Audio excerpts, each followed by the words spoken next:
В эфире Абхазского телевидения информационный выпуск Камши Кушара. Здравствуйте.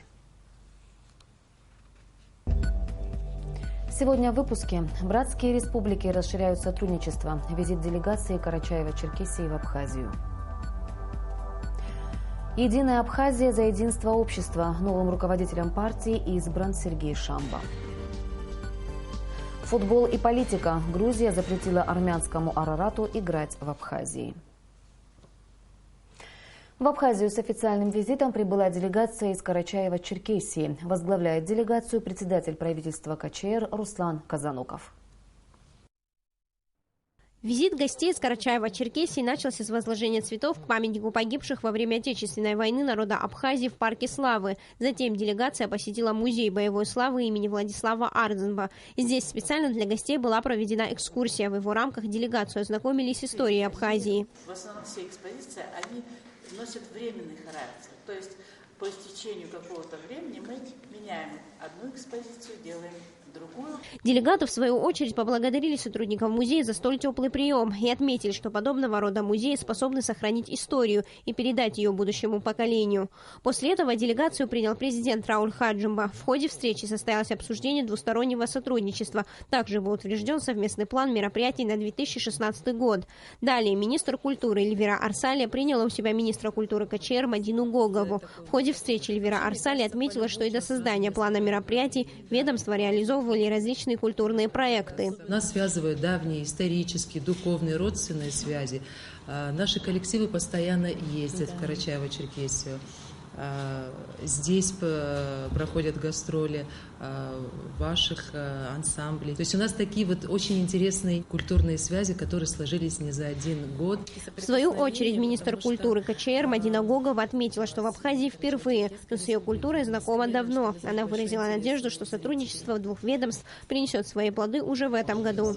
Мы настроены реализовывать проекты в разных сферах культурной жизни. Вот мы с вами уже так начали обозначать. Это и театральное искусство, это и музейная сфера.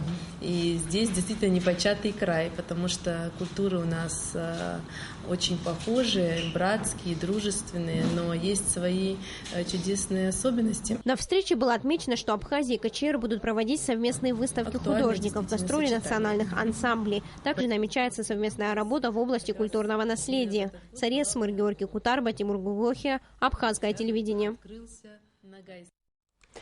Состоялся 6-й съезд Республиканской политической партии «Единая Абхазия». На съезде председателем «Единой Абхазии» избран один из основателей партии, а также Народного форума Айтгылара, депутат Народного собрания Сергей Шамба. Подробности в материале Ренаты Шакая.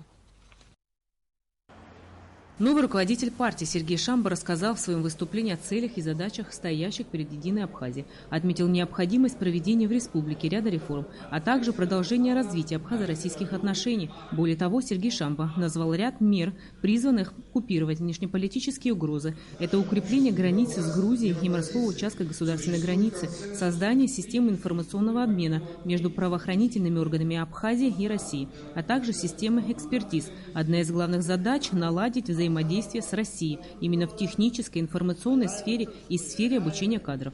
Многие специалисты в правоохранительной сфере утверждают, что наши правоохранительные органы способны сделать элементарные экспертизы типа дактилоскопии, трассологии и так далее. Однако вот сложные экспертизы, например, в сфере генетики, в сфере экономических, налоговых преступлений, наши правоохранительные органы уже сделать затрудняются.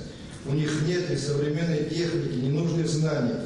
Поэтому мы и видим зачастую, как многие резонансные дела по тем же экономическим преступлениям разваливаются в судах. Реализовать весь этот комплекс мер мы не сможем без помощи Российской Федерации. Анализируя экономические задачи страны, Сергей Шамба подчеркнул, что невозможно привлечь инвестора в страну, если он не будет иметь твердых гарантий безопасности своих инвестиций и элементарных условий труда. По его словам, если заложить определенные ограничения, детально расписать условия владения собственностью так, чтобы этот вопрос не приводил к негативным последствиям, то можно получить немало выгод.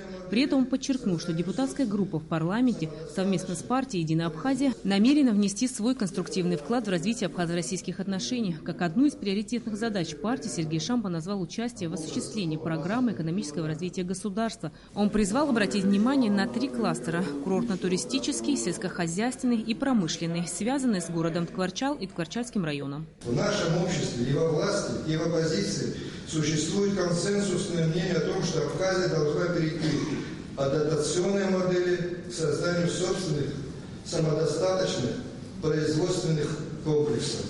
Главный лозунг Сергея Шамба – дать дорогу молодым, причем во всех сферах жизни, от культуры и спорта до государственного управления. Как отметил Сергей Шамба, сегодня перед лицом внешних и внутренних вызовов Абхазии как никогда нужно единство общества. При этом он подчеркнул, что республиканская политическая партия «Единая Абхазия» намерена серьезно готовиться к парламентским выборам 2017 года.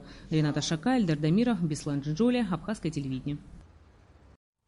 26 января в Москве чрезвычайный полномочный посол Абхазии в Российской Федерации Игорь Ахба и статс-секретарь, заместитель министра иностранных дел Российской Федерации Григорий Карасин обменялись ратификационными грамотами к соглашению между Республикой Абхазия и Российской Федерацией о пенсионном обеспечении граждан России, постоянно проживающих в Абхазии.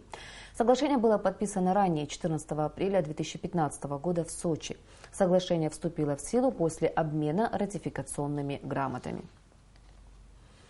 Итоги работы агропромышленного комплекса республики рассмотрели в Министерстве сельского хозяйства. Подробности в материале наших корреспондентов. Об итогах работы агропромышленного комплекса за 2015 год рассказал министр сельского хозяйства Тимур Эшба.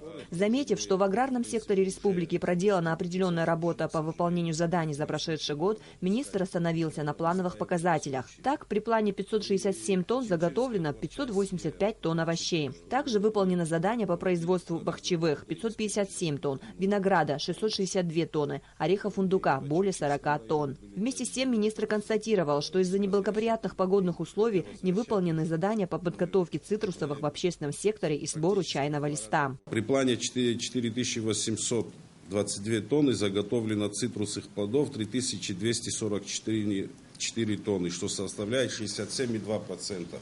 Это касается общественного сектора. Касаемо, частного сектора, заготовлено порядка 26 544 тонн.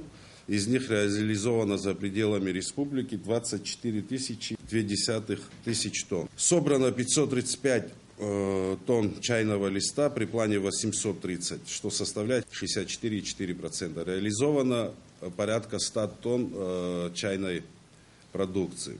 В 2015 году кукуруза заготовлено 5320 тонн, фейхоа – 237 тонн, киви – 72 тонны, хурмы – 31 тонна. По словам Тимура Эшба, местными и иностранными предприятиями выловлено почти 64 тысячи тонн рыбы, большая часть которой – это хамса. На местном рынке реализовано всего 87 тонн рыбы. В 2015 году за пользование водными биоресурсами в бюджет республики поступило более 60 миллионов рублей. И по прогнозам Минсельхоза, в нынешнем году эта сумма будет на порядок выше. На коллегии отмечалось, что весомый вклад в развитие сельского хозяйства вносят районные машино-тракторные станции. Обработано почти 4000 сельхозугодий на общую сумму 11 миллионов рублей. При этом Ачимчирская, Гулрыбская, Ткварчалская районная МТС завершили сезон с убытками, так как вспахивали поля крестьянам в долг, который до сих пор не погашен.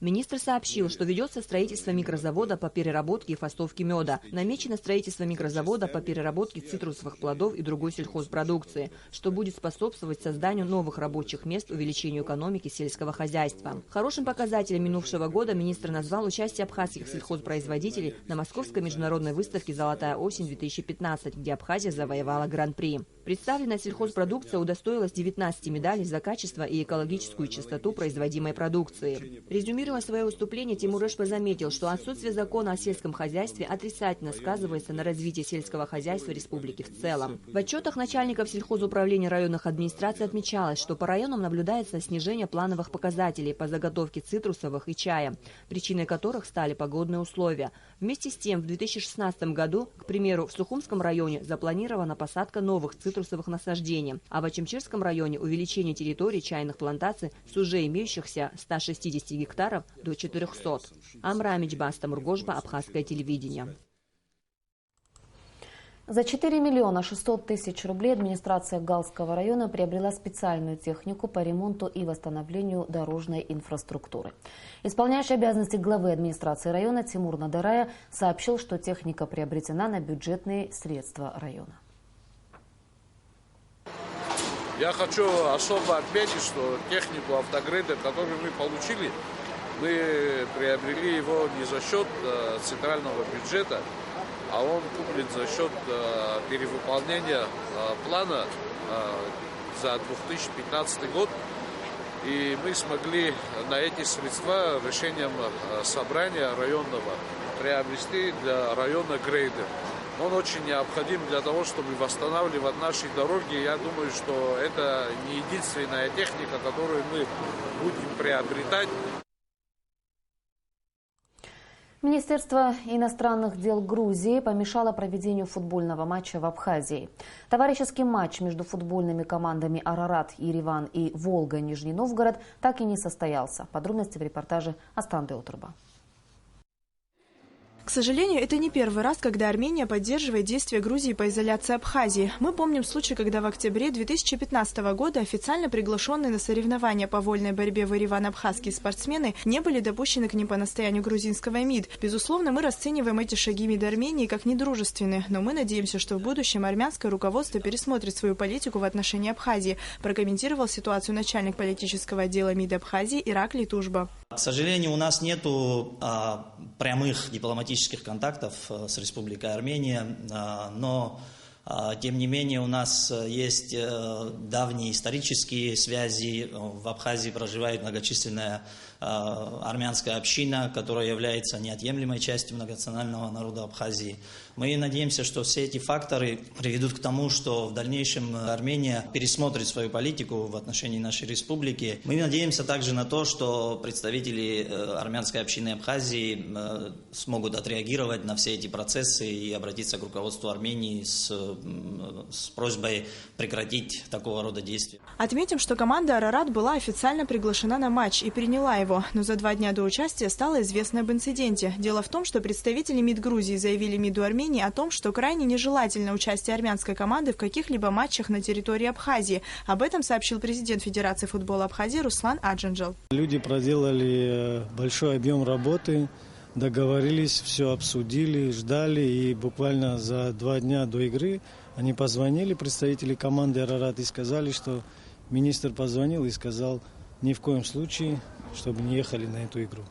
Несмотря на негативные факторы, на территории Абхазии провели несколько товарищеских матчей и, судя по комментариям гостей, на довольно высоком уровне. Здесь на данный момент самые лучшие условия на всем побережье. Даже в Сочи нет таких сейчас условий. В будущем мы будем работать с людьми, которые нас встречали. Что касается игр, достойные соперники были даже. Ваша команда «Нар», мы сыграли 2-2 с ними. И несколько футболистов даже у нас попали на карандаш. Я думаю, мы в ближайшем будущем пригласим их посмотреть. Известно, что спорт должен быть вне политики, но такая, не имеющая ничего общего с гуманизмом политика Грузии по отношению к Абхазии, проявляется чаще всего именно в сфере спорта и культуры. И несмотря на смену власти в Тбилиси, стремление Грузии к изоляции нашей страны остается неизменным. Астанды Отурба, Сейдайба, Абхазское телевидение.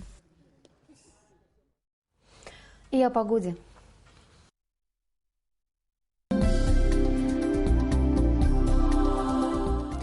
По сообщению гидрометеослужбы, завтра в Абхазии ожидается переменная облачность, временами снег с дождем, в горах снег.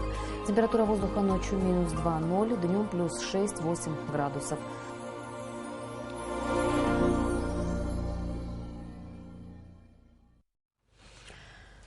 Информационный выпуск завершен. Я прощаюсь с вами. До встречи в эфире.